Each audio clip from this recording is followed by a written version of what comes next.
إخواني أحبابي الصغار، أهلا أهلا فيكم أشرقت الأنوار، بالورد نحييكم وبكل الأزهار، أهلا أهلا فيكم أشرقت الأنوار. بسم الله الحمد لله والصلاة والسلام على رسول الله وعلى آله وصحبه أجمعين. kulanti wacan kusoo dhawaada barnaamijkeenii qisasul qur'aan lilأطفaal. qisadeena maanta waxay ku saabsan tahay qisatu qaaruun. هيا هيا نجلس مع كل الإخوان، نتسلى ونتعلم وتذوب الأحزان، نسمع قصة مفيدة على مر الأزمان، نتعلم وننشد مع كل الأطيار. qaaruun wuxuu ahaa nin ka mid a qoomkii nebi muuse calayhi salaam. waxaa la sheegaa asagii nebi muuse inay qaraabo dhow ahaayeen. wuxuu ahaa nin ilaahay hanti badan siiyey oo gaartay hantidiisa heer qasnadaha wax ku kaydsado oo lacagtiisa iyo dahabkiisa iyo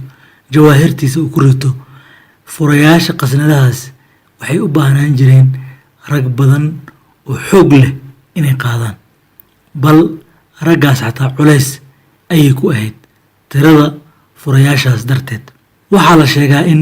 qaaruun uu markiisii hore ahaa nin fiican, laakiin markii ilaahay u nicmeeyey oo hantidan la siiyey ayuu kibray oo dariiqii fiicnaa ka leexday, oo wuxuu u arki jiray hantidan iyo nicmadan la siiyey dadaalkiisa iyo xariifnimadiisa iyo caqligiisa inuu ku kasbaday ayuu u arki jiray. wuxuu kaloo u isticmaali jiray wixii ilaahay siiyey oo hanti ah sharta ayuu u adeegsan jiray, oo dadka ayuu khayrka inuu kaga leexiyo uu ku fidneeyo ayuu u adeegsan jiray. waxaa la sheegaa inuu mar kastaba isku dayi jiray in dadka uu ka celiyo inay nebi muuse amarkiisa yeelaan, oo wuxuu ku fidnayn jiray hantidiisa iyo lacagtiisa ayuu ku fidnayn jiray. waxaa qaaruun u naseexay dadkii wanaagsanaa oo ka mid ahaa qoomkiisa. waxay ku yidhaahdeen, qaaruunow ha kibrin oo ha noqonin qof ilaahay nicmadiisa ku kibra. ilaahay ma jeclo qolada nicmadiisa ku kibirta. waxay ku yidhaahdeen, waxaan ilaahay ku siiyey oo nicmaha oo adduun iyo maal ah u adeegso inaad ilaahay ugu dhowaato oo daacada ilaahay ku bixi, oo isku day inaad ugu shaqaysato aakhiro iyo janno. isku day dhanka kale adduunya intaad joogto hantidan ilaahay ku siiyey si uu ilaahay ogolyahay ugu raaxayso, oo wax kugu diidaaya maal inaad guri qurux badan yeelato, oo dhar qurux badan aad labisato, oo cunto macaan badan aad cunto, oo wixii ilaahay ku siiyey oo hanti ah aad si wanaagsan oo ilaahay raalli ka yahay aad ugu raaxaysato. wax kugu diidaya ma leh, laakiin hantidan ha u adeegsanin sharta, ha u adeegsanin inaad dadka ilaahay diintiisa uga leexisid oo khayrka uga leexisid, oo kuwa qalbigooda daciifka yah aad ku fidnaysid. sharta iyo fasaadka ha u adeegsanin hantidaada. waxay kaloo ku dhaheen, hantidan dadka masaakiinta ah oo fuqarada ah wax ka sii, oo ilaahay sidoo adiga kuu wanaajiyey oo kuugu nicmeeyey oo hantidan uu kuu siiyey ayagana wanaaji, khalqiga ilaahay wanaaji. ilaahay wuu awooday inuu ayagana siiyo, laakiin maanta adiga ayuu ku siiyey, wuuna ku imtixaamayaa ee dadkii wanaaji siduu ilaahay kuu wanaajiyey ayay ku yidhaahdeen. qaaruun nasiixadii iyo waanadii loo soo jeediyey waa uu diiday. wuxuuna yidhi isagoo iskibirsiinaya, hantidan waxaan ku helay dadaalkayga, farsamadeyda iyo xariifnimadeyda. wuxuuna ilaahay hantidan ii siiyey wax uu aniga igu ogyahay oo ah inaan istaahilo darteed ayuu ii siiyey. wuxuu hilmaamay in haddii ilaahay adduunka dhexdiisa qof hanti uu ku siiyo inaysan macnaheeda ahayn inuu dad kale ka fiican yahay, laakiin ay tahay imtixaan qofkaasi lagu fiirinayo waxa uu samayn doono, haddii uu hantidaas u adeegsan doono khayrka iyo haddii u adeegsan doono sharta. wuxuu kaloo hilmaamay in ay jireen dad asaga ka awood badan kana hanti badan oo markii ay ilaahay nicmadiisa isku kibirsiiyeen ilaahay u halaagay uuna ciqaabay. qaaruun waxaa caado u ahayd inuu had iyo jeerba dadka ugu faano hantida ilaahay uu siiyey. maalmaha ka mid ayuu gurigiisii ka soo baxay asagoo aada isku soo qurxiyey. waxaa kaloo la socday shaqaalihiisii iyo addoommadiisii oo iyagana aada isku soo qurxiyey. wuxuu kaloo soo bixiyey qaar ka mid a hantidiisii oo uu doonayay dadka inuu ugu faano. wuxuu la soo baxay muuqaal aada u soo jiidanaya qof kastoo qalbigiisa adduunyo ku weyn tahay. markii dadkii arkeen qaaruun waxay u kala qaybsameen laba qayb. qoladii qalbigooda adduunyo ay ku weyneyd waxay yidhaahdeen, alla qaaruun nasiib badana oo qaaruun hantidan la siiyey oo kale maana la siiyo ayay yidhaahdeen. laakiin dadkii culammada ahaa oo ilaahay garanayay adduunkana qiimo daradiisa garanayay aakhirana weynaanteeda garanayay iyagu kuma aynan kadsoomin hantidan iyo muuqaalkan ula soo baxay qaaruun balse dadkii kale ayay bilaabeen in ay u nasiixiyaan oy u caqli celiyaan waxay ku dhaheen hantidan aad ku arkaysaan qaaruun ha ku kadsoomina waa adduun dhammaanaya waxa aada uga qiimo badan waxa ilaahay aakhire uu ku diyaariyey oo uu u diyaariyey dadka mu'miniinta ah oo acmaasha saalixada la yimid taa ka fakara oo taa raadiya taa ayaa mar kasta ka qiimo badan adduunkan yar oo haddaba dhammaanaya ayay ku dhaheen intii markay dhacday oo dadkii labadaa qayb u qaybsameen ayaa dadkii u arkaya ilaahay wuxuu dhulka la gooyey qaaruun asaga iyo gurigiisii iyo hantidiisiiba dhulka ayaa ilaahay la gooyey markii qaaruun dhulkii lala gooyey oo dadkii oo dhan ay arkeen sidii ilaahay u halaagay qaaruun ayaa dadkii markii hore tamaniyey in qaaruun oo kale ay noqdaan oo wixii qaaruun la siiyey oo kale la siiyo waxay bilaabeen inay aada uga shallaayaan hadalkoodii hore waxay dhaheen ilan ilaahay ayaa risqiga bixiya oo qofkuu doonana u badiya qofkuu doonana ku yareeya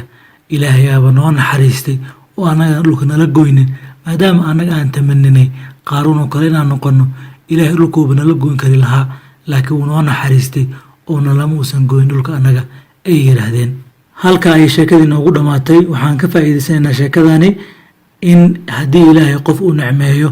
ay habboon tahay in uusan nicmadaasi ku kibrin bal uu ilaahay uga mahadceliyo ugu shukriyo dadkana uu u wanaajiyo siduu asaga ilaahay u wanaajiyey waxaan kaloo ka faa'iidaysanaynaa in waxa qofka uu ilaahay siiyey inteeda badan in uu isku dayo inuu aakhiro ugu shaqaysto adduunyadiisa intuu joogana wixii ilaahay siiyey si uu ilaahay raalli ka yahay oo u isticmaalo oo uga faa'iidaysto waxaan kaloo ka faa'iidaysanaynaa in haddii aad aragto dad ilaahay maal iyo hanti siiyey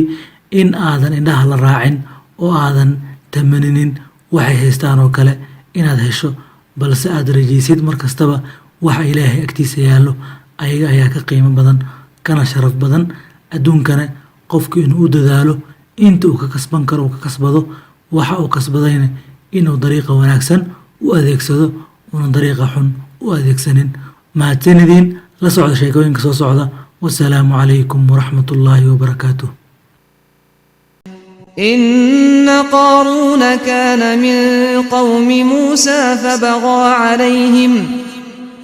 وآتيناه من الكنوز ما إن مفاتحه لتنوء بالعصبة أولي القوة إذ قال له قومه لا تفرح إن الله لا يحب الفرحين وابتغ فيما آتاك الله الدار الآخرة ولا تنس نصيبك من الدنيا وأحسن كما أحسن الله إليك ولا تبغ الفساد في الأرض إن الله لا يحب المفسدين قال إنما أوتيته على علم عندي أولم يعلم أن الله قد أهلك من قبله من القرون من هو أشد منه قوة وأكثر جمعا ولا يسأل عن ذنوبهم المجرمون فخرج على قومه في زينته قال الذين يريدون الحياة الدنيا يا ليت لنا مثل ما أوتي قارون إنه لذو حظ عظيم وقال الذين أوتوا العلم ويلكم ثواب الله خير لمن آمن وعمل صالحا ولا يلقاها إلا الصابرون فخسفنا به وبداره الأرض فما كان له من فئة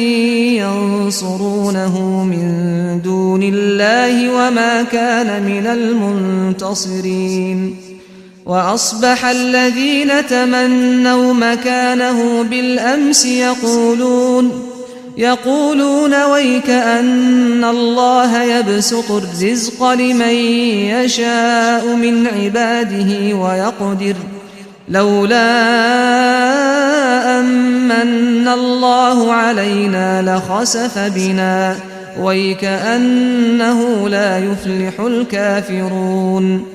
تلك الدار الآخرة نجعلها للذين لا يريدون علوا في الأرض ولا فسادا تلك الدار الآخرة نجعلها للذين لا يريدون علوا في الأرض ولا فسادا والعاقبة للمتقين